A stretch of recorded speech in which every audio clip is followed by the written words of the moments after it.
my name's Mia Park, and I am here with my Tai Chi teacher, Patrick Kelly. So this is the second interview that we've been able to do here at his annual Tai Chi seminar in Switzerland. So Patrick, thanks for joining me again for another interview.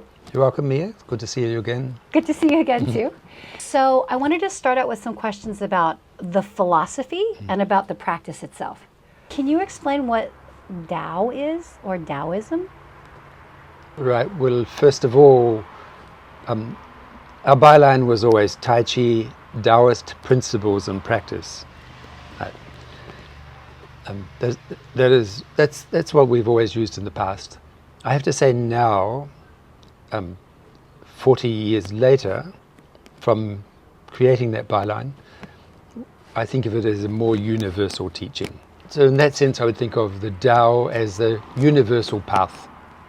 It's a Chinese name for the path, but the path is, of course, universal. It's not a Chinese path. It's a Chinese name. So the concept of Tao is really maybe better than the path is the way, because it's not just the path that you have to walk on, it's the way that you need to proceed. It's more than a path that you tread on, it's the actual whole way. It's the whole method of what's required. So that's really what the Tao means. It's the method of walking the path. Can you explain, like, maybe what makes the path that we're on universal? Like why is our Tai Chi practice a universal path as opposed to a different Tai Chi practice? Right, well, as you know, I had three major teachers, and one was my Chinese teacher, taught the Tai Chi as a Taoist principles and practice. One was my Sufi Gnostic teacher, and so he taught the old Gnostic teachings, which is what the Sufis use, and the other one was the Indian yogi. And so originally the Tai Chi I taught as the Tai Chi itself, and so the Taoist principles and practice was perhaps the relevant byline. But now the Tai Chi teaching, the teaching that came from these old Gnostic Sufi practices, and the teaching that came later from my Indian yogi, these are all really combined into one.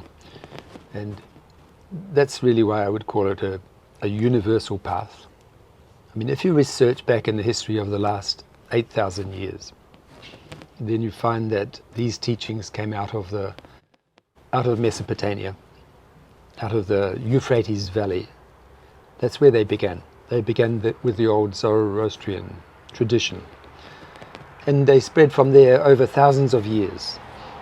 In those days, the large civilizations arose around the big river valleys, because that's where they could cultivate crops and so on.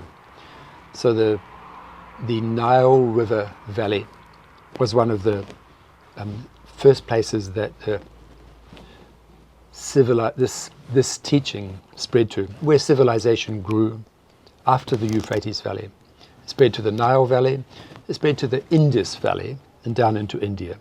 It spread to the Yellow River Valley and into China.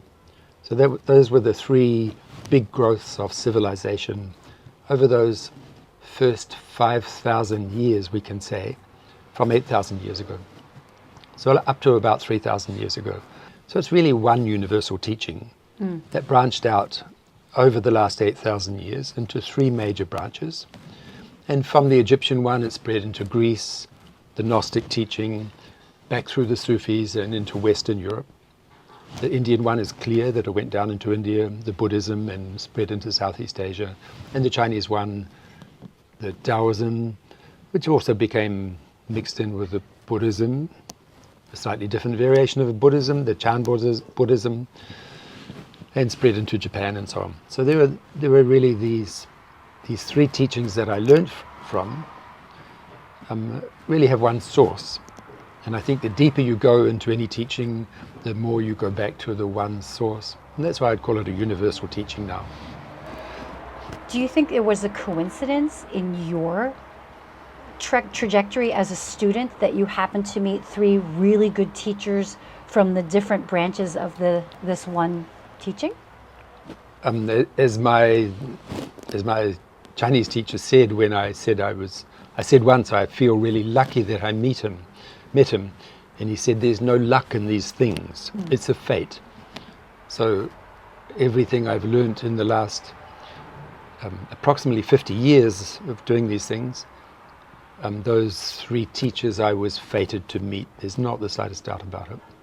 And so I think this is an age where civilization, where people now move freely across the earth and through the TV and every other electronic media, you know what's going on other parts of the earth. It's not like 1,000 years ago where you knew your village, maybe a little bit more. The occasional very adventurous person would travel out for a year or two and come back. But most people knew a very